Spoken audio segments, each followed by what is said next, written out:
You finish reading a page of a textbook. You nod your head. You reach for your highlighter and paint a bright yellow line across the sentence. You tell yourself, okay, I got that. I understand that. You turn the page. You do it again. You feel good. You feel productive. You spend 5 hours in the library surrounded by books, notes, and the quiet hum of concentration. You leave feeling heavy with knowledge. You walk into the exam room the next morning, confident. You sit down. You look at the first question, and your mind goes blank. It's not just blank. It's a void. You know that you know this. You saw it yesterday. It is right there, hovering on the edge of your consciousness, a ghost of a memory. But you cannot grab it. You stumble. You panic. You fail. You walk out thinking, well, I'm just not smart enough, or I just have a bad memory. But that's not it. You have been lied to. Or rather, you have lied to yourself. You didn't know the material. You never knew it. You experienced the most dangerous illusion in the human mind, the illusion of competence. You confused familiarity with mastery. You confuse recognition with recall. Marty Lobdell, a psychology professor who spent decades watching bright, capable students fail, saw this pattern every single semester. He saw students studying for 10, 12 hours straight, pushing themselves to the brink of exhaustion, only to perform worse than students who studied for 2. Why? Because the way we think learning works, the common sense view, the Newtonian view of stuffing facts into a brain like clothes into a suitcase, is fundamentally wrong. It defies the biological laws of how the human brain actually encodes reality. Let's start with something simple, something everyone does. Cramming. The all-nighter. It makes sense, right? If you need to move a pile of dirt, you shovel until it's done. If you need to learn a pile of facts, you read until they are in your head. Input equals output. Linear. Just like throwing a ball harder makes it go faster. But the brain is not a bucket. It is a biological organism.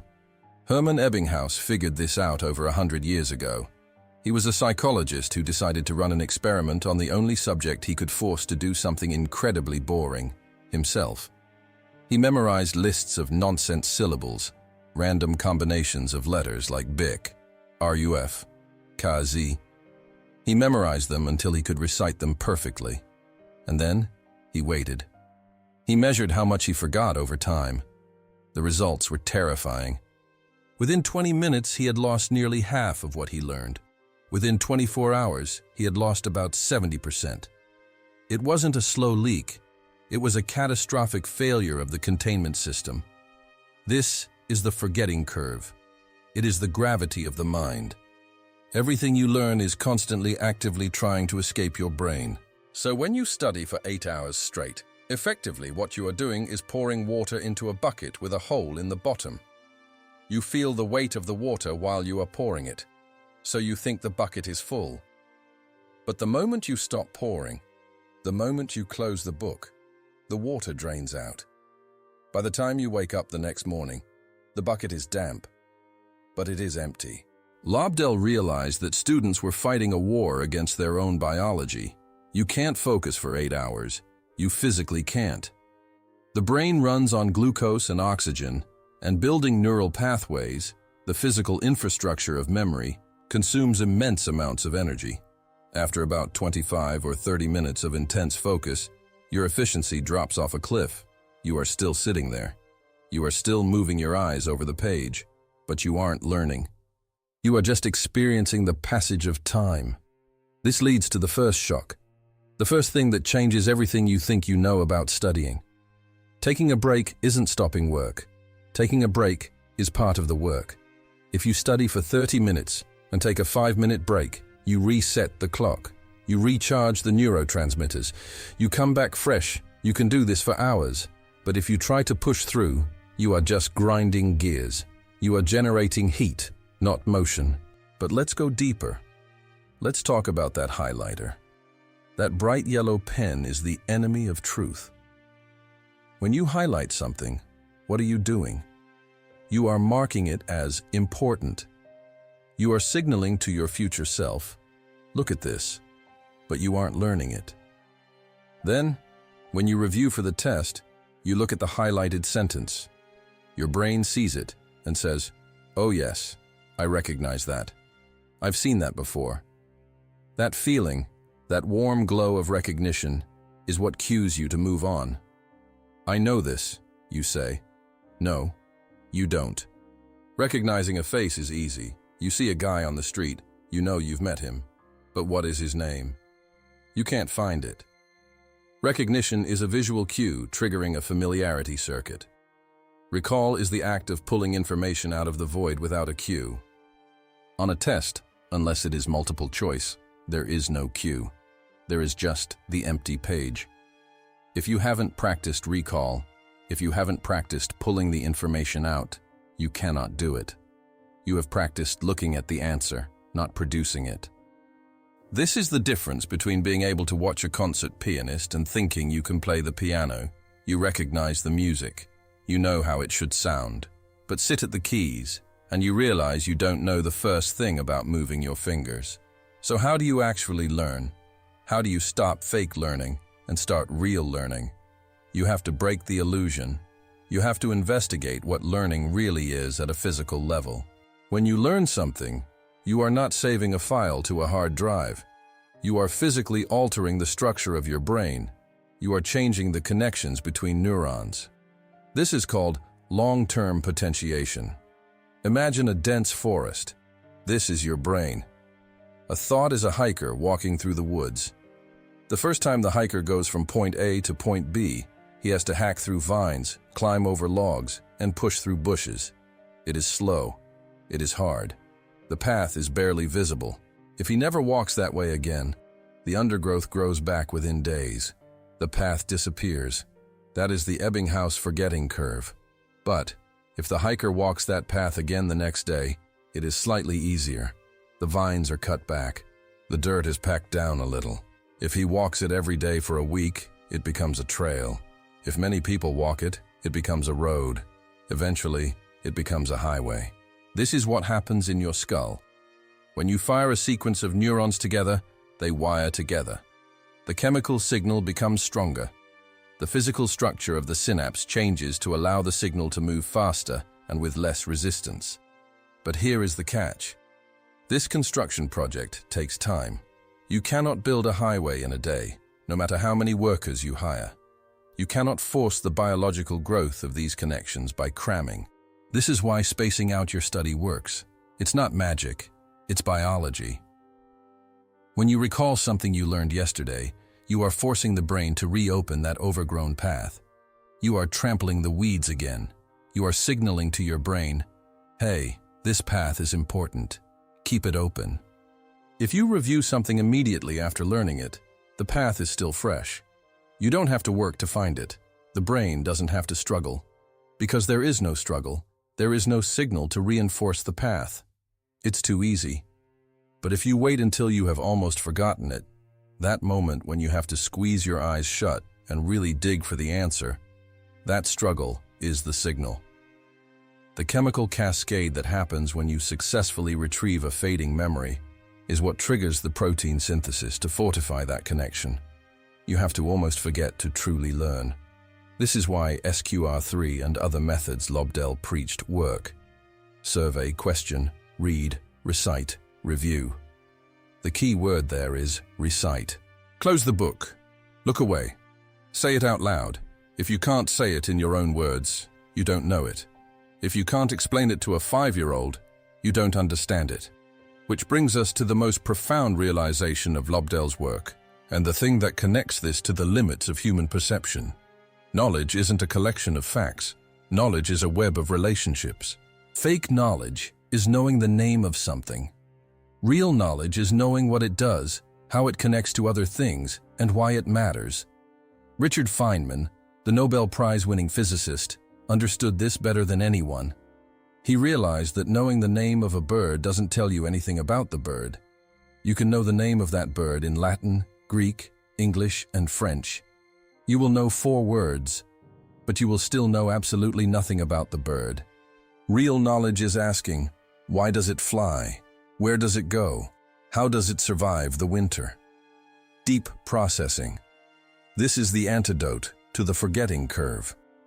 When you try to memorize a fact in isolation, the Battle of Hastings was in 1066. It is a weak memory.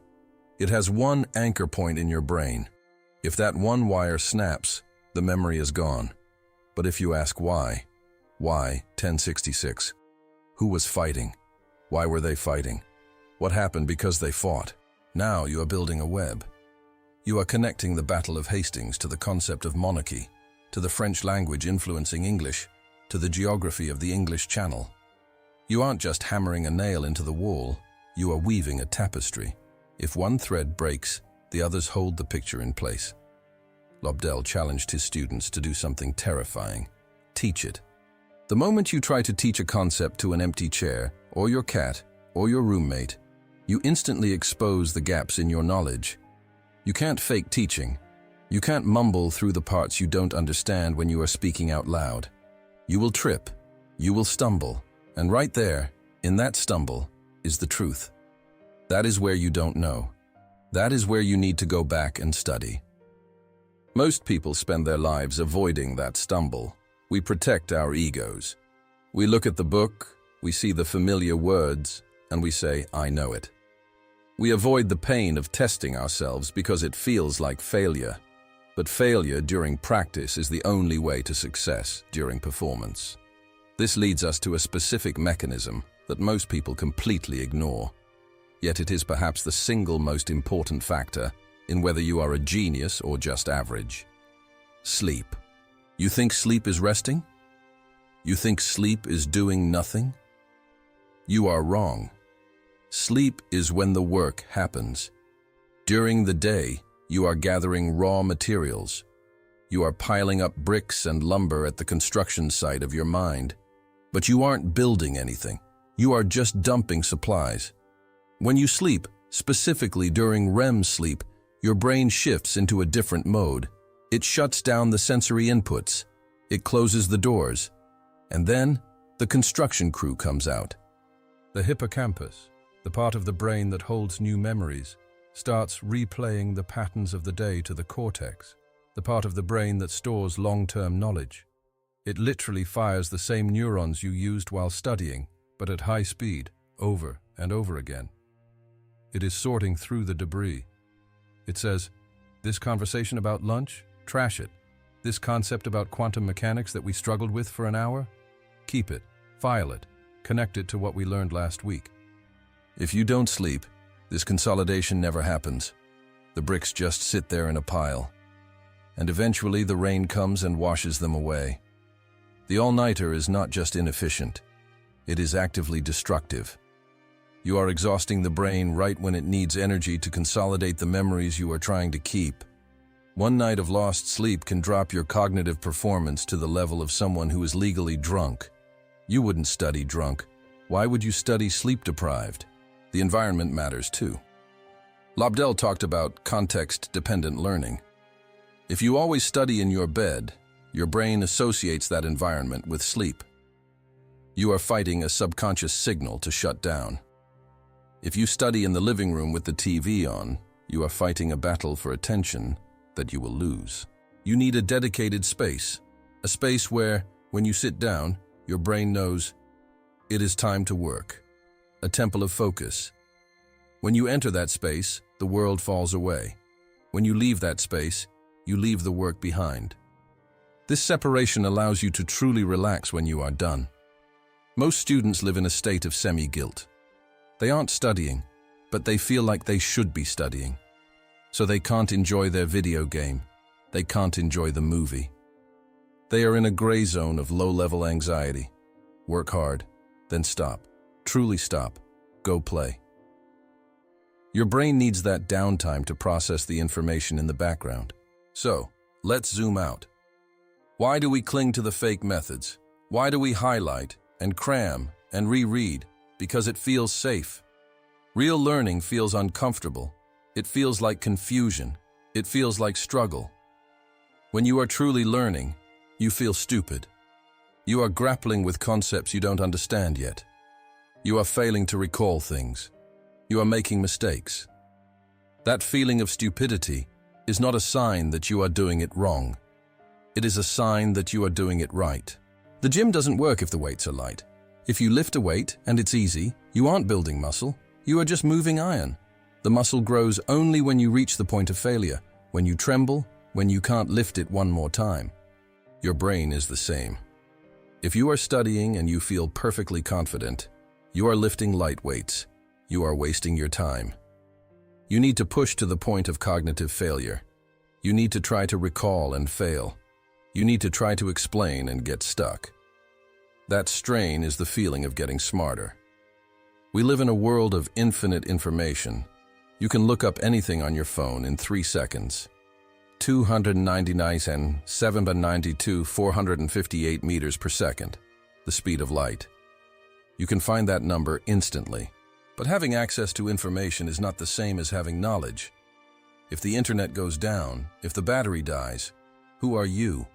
Are you a vessel of wisdom, a person who understands how the world works, who can draw connections between history and science and art? Or are you just an empty terminal waiting for a signal? Marty Lobdell's message, ultimately, isn't just about how to get an A in Psychology 101. It is about how to build a mind. It is about respecting the limitations and the incredible potential of your own biology. It is about intellectual honesty. It is about looking in the mirror and saying, "I don't know this yet," so that you can do the work to actually know it. It changes who you are.